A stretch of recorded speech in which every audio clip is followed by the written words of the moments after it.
दे रहा है पूरे एक समाज, यानी हम 24 करोड़ आज अभी नई संसद बनी है और अभी शुरुआत ऐसी गंदगी से अगर जय हिंद साथियों, प्रहारी मुंबई न्यूज़ से मैं जावेद शेख।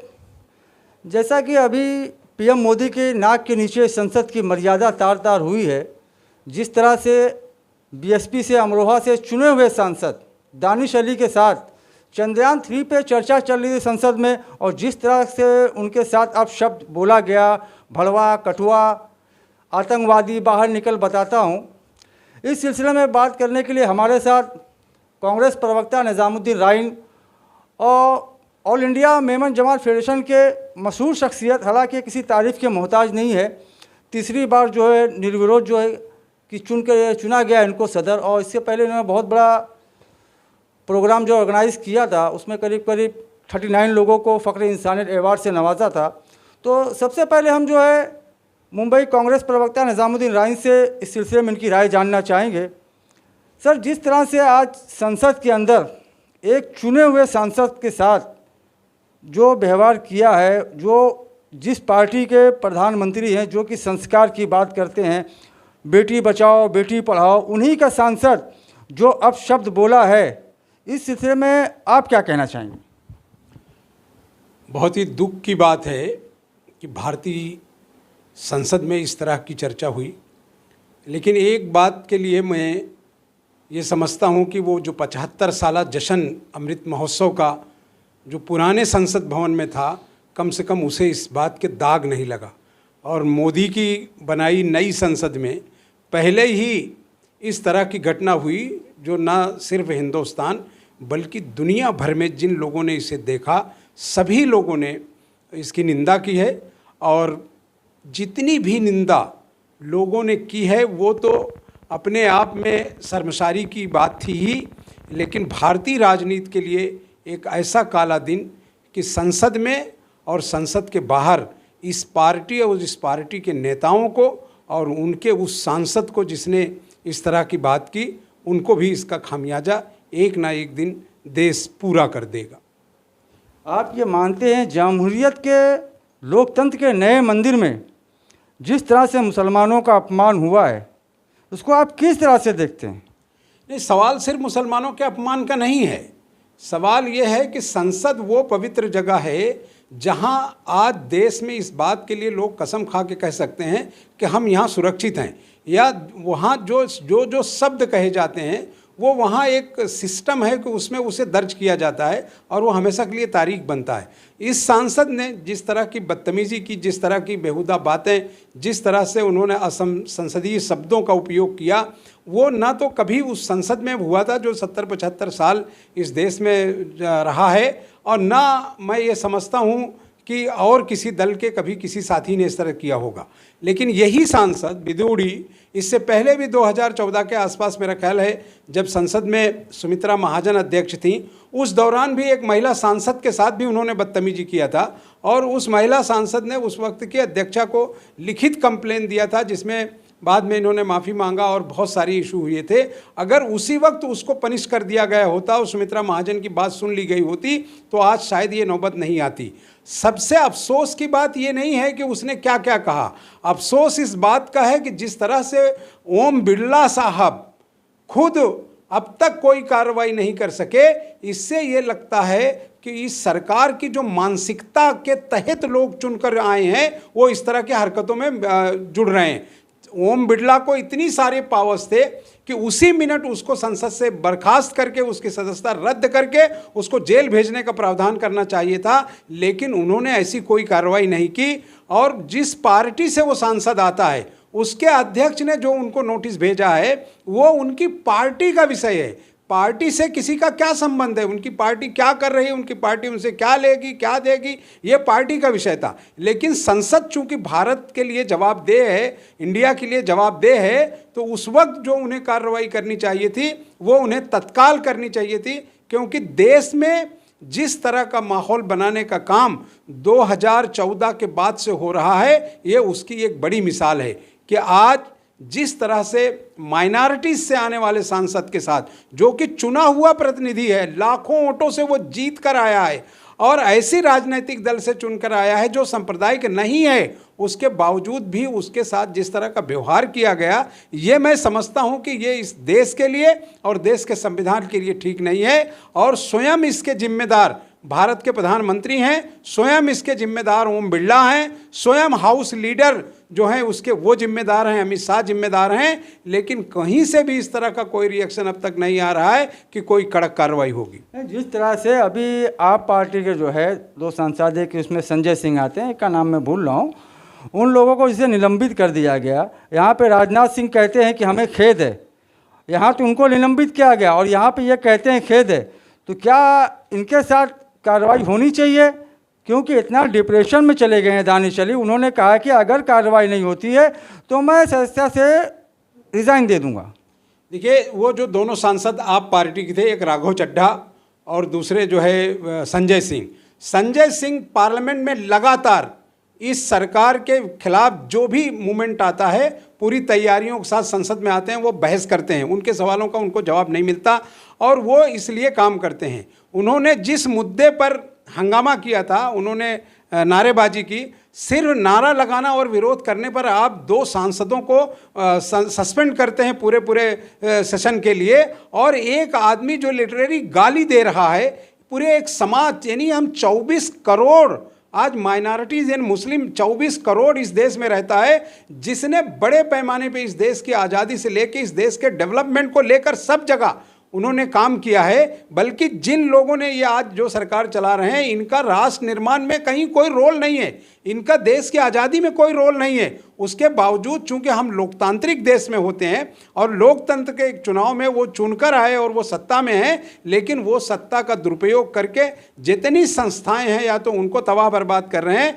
या संसद की उस गरिमा को उन्होंने बर्बाद कर दिया। जहां कभी मौलाना आज़ाद, डॉक्टर बाबा साहब अम्बेडकर, सरदार पटेल, लोहिया जैसे बड़े बड़े लोग जिनके विचारों को लोग सदियों सदियों याद रखेंगे, ऐसे लोगों के बैठने वाली जगह पर आज इस तरह के गुंडे, मवाली, जेबकट और जिनके ऊपर दर्जनों ऐसे सांसद बीजेपी से आए हैं जिनके ऊपर बलात्कार के केसेस हैं, तो ये संसद का अपमान है। बीजेपी या तो इस तरह का ट्रायल कर रही है कि जितने गुंडे हैं, जितने इस तरह के तत्व हैं, उनको चुनाव में टिकट दे के लाना। आज 109 सांसद बीजेपी के, इससे ज़्यादा जिनके ऊपर गंभीर आरोप हैं, ऐसे संसद में चुनकर आए हैं, वो देश के बारे में क्या सोचेंगे और इसी तरह की व्यवस्था वो तैयारी करेंगे जिससे इसकी जो मान मर्यादा है वो पूरी दुनिया में तबाह और बर्बाद हो जाए। इस तरह से अभी आपने कहा गुंडा, तो संसद के अंदर गुंडागर्दी, कांव, जयचंद, शकुनी, जो कि इतिहास में नाम है आया शकुनी का, ये सब अमर्यादित शब्द कहेगा। इस तरह बहुत से हैं, नौटंकी वगैरह वगैरह वगैरह, ये सब अमर्यादित शब्द हैं को करार दिया गया है। और जो ये अभी जो ये कह रहे हैं गुंडा, इन्होंने कहा है आतंकवादी, कटुआ, मुल्ला, तो इसको क्यों नहीं किया गया ऐसे? नहीं, ये जितने शब्द हैं ये सब संसद की भाषा में कहा जाए तो ये सब बैन है। वहाँ आपको ये किसी भी तरह की इस तरह की भाषा बोलने का अधिकार नहीं है। लेकिन मैंने जैसे आपसे कहा कि ये एक ट्रायल है, ये जो बीजेपी है या जो बीजेपी के नेता हैं, जो उनके प्लानर हैं, आज वो देख रहे हैं कि वो इस देश में अच्छा शासन नहीं ला सकते। संसद नया है लेकिन तरीके वही हैं। संसद भवन सिर्फ नया है, सांसद भी नया नहीं है। ये सांसद भी दूसरी टर्म शायद चुनकर आया है।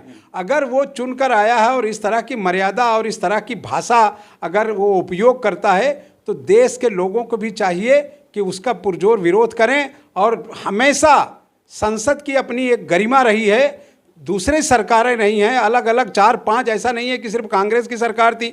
यहाँ गुजराल की सरकार रही है, देवी गौड़ा जी की सरकार रही है, चरण सिंह जी की सरकार रही है, इंद्र कुमार गुजराल की रही है और बीपी सिंह की सरकार रही है, उसके बाद अटल जी की सरकार रही है। मैं तो ये कहता हूँ कि इनके यहाँ जो लोग आज ट्रायल कर रहे हैं राजनीति में या जो इस तरह का भाषा का उपयोग कर रहे हैं, इन्हें चाहिए कि वो अपने आदर्श पुरुषों से ही सीख लेते, अटल जी से सीख लेते, जिनको चंद्रशेखर प्रधानमंत्री रहते संसद में उनकी बातों को सुनते थे और उनकी बातों पर जवाब देते थे। खुद इस देश में कांग्रेस की सरकार थी, यूएनओ में एक कार्यक्रम हुआ जहाँ भारत का पक्ष रखना था, उसमें मनमोहन, इन्होंने हमारे जो प्राइम मिनिस्टर थे पीवी नरसिम्हा राव, उन्होंने अटल जी को भेजा यानी भाषाओं का और जो मान मर्यादा का संबंध था वो कभी बिगड़ा नहीं। खुद इनकी नेता थी सुषमा स्वराज, खुद जेटली जी, ये सब वो लोग थे जो भारतीय संसद में रहकर उसकी गरिमा को बनाते थे। लेकिन आज बृजभूषण सिंह को देख लीजिए, पूरी दुनिया उस पर मलामत कर रही है। वो उसने देश में कितने घटिया काम किए हैं। कल वो महिला रिजर्वेशन पर वोट डाल रहे थे। आप सोचिए कि उन्होंने देश में महिलाओं के साथ क्या किया। उनके ऊपर पूरा जितने बड़े गंभीर आरोप, इस देश के सैकड़ों रिटायर्ड अधिकारी जिसमें आईएएस, आईपीएस, आईआरएस और तमाम बड़े बड़े ब्यूरोक्रेट्स ने चिट्ठी लिखा था प्रधानमंत्री को कि इनके ऊपर कार्रवाई हो, इनको जेल भेजा जाए। देश के बड़े बड़े जो हमारे सिविलियंस हैं, वो कई बड़े आर्टिस्ट कलाकारों ने भी इसके लिए लिखा था। लेकिन मौन प्रधानमंत्री, बेईमान प्रधानमंत्री, झूठ बोलने वाला प्रधानमंत्री, झूठ बोलने वाला संसद में इनका लीडर अगर इस पर कार्रवाई करते तो आज शायद ये दिन नहीं आता। अगर बृजभूषण उसी टमाने में सस्पेंड होकर जेल चला जाता तो आज विधूड़ी की हिम्मत नहीं थी कि उस संसद के उस पवित्र जगह को अपवित्र करता और इस तरह की भाषाओं का प्रयोग करता। शायद उन्हें वो भूल गए कि उन्होंने ही अबुल कलाम आज़ाद का जिक्र किया, उन्होंने हमारे दूसरे जो राष्ट्रपति हैं उनका जिक्र किया है, उन्होंने महिलाओं के डेवलपमेंट की बात की है। लेकिन जिस तरह की चीज़ें हो रही हैं, अगर यही हाल रहा तो भारत में कैसे चीज़ें संभव हैं जो वो करना चाह रहे हैं। प्रहरी मुंबई से बात करने के लिए आपका धन्यवाद। हम इकबाल ऑफिसर से बात करना चाहेंगे। आजकल जिस तरह का माहौल है, क्या कहना चाहेंगे आप इस पर? देखिए, इसमें दो चीज़ मैं कहूँगा। एक तो डेमोक्रेसी का मंदिर, उसको नापाक किया गया। और आम तौर पर इंसानी ज़िंदगी के अंदर एक अल्फाज वापरा जाता है, आपस के अंदर लड़ाई झगड़ा होता है तो कहते हैं कि भाई अनपार्लियामेंट्री लैंग्वेज का इस्तेमाल मत करना। तो पार्लियामेंट्री लैंग्वेज का कितना बड़ा मर्तबा था और कितनी बड़ी उसकी अहमियत थी कि लोग आपस के अंदर बात करते हैं कि अनपार्लियामेंट्री, और किसी को कंप्लेंट भी देते थे तो भाई अनपार्लियामेंट्री लैंग्वेज में मेरे से इसने इस्तेमाल किया। इसका मतलब कि इसने कुछ गलत बात कही है। तो एक पार्लियामेंट के लैंग्वेज का एक इतना बड़ा लिहाज था। दूसरा अफसोस की बात यह है कि एक हफ्ता हुआ है, अभी नई संसद बनी है और अभी शुरुआत ऐसी गंदगी से अगर उसकी हुई है तो आगे जा कर के इसकी शुरुआत, जब इस तरह कि किसी भी चीज़ की शुरुआत होती है तो अच्छी तरह उसकी शुरुआत होनी चाहिए। इसकी शुरुआत ही बड़े गलत तरीके से हुई है। तो मेरा तो यही कहना है कि सरकार पक्ष जो है इनके ऊपर कड़े से कड़ा सख्त कार्रवाई करके ये साबित करे कि ये संसद की गरिमा को हम बरकरार रखेंगे। सबसे बड़ी बात यह है कि ऐसे चाहे वो मणिपुर का मामला हो, चाहे ये संसद भवन का मामला हो, जो अभी रमेश बिधूड़ी ने कहा है, अपशब्द कहा है, हमारे जो प्रधानमंत्री नरेंद्र मोदी जी है ये एकदम मौन व्रत रखे हुए हैं। अब ये तो इनकी फिलोसफी क्या है कि वो क्यों नहीं बोलते हैं। मणिपुर के मामले में तो जब स्पेशल मीटिंग बुलाई गई थी उस टाइम में उन्होंने मुंह नहीं खोला और अभी भी ये मुंह नहीं खोल रहे हैं। हालांकि ये अगर एक्शन लिया जाता तो ये आइंदा इस तरीके का काम, इस तरीके की हरकत ना हो, इसके अंदर रोक लग सकती थी। मुझे तो लगता है कि शायद ये कोई सोची साजी स्कीम के तहत ये हो रहा है कि लोगों के उसको परखा जा रहा है कि कितनी बर्दाश्त की कुव्वत, कितनी बर्दाश्त की ताकत लोगों के अंदर है। मगर अब बर्दाश्त की कुव्वत और ताकत लोगों की ख़त्म हो रही है और हर जगह से इसको कंडम किया जा रहा है। कहीं ना कहीं देखने में तो यह आ रहा है कि पीएम मोदी के नाक के नीचे संसद की जो मर्यादा थी वो तार तार हो गई।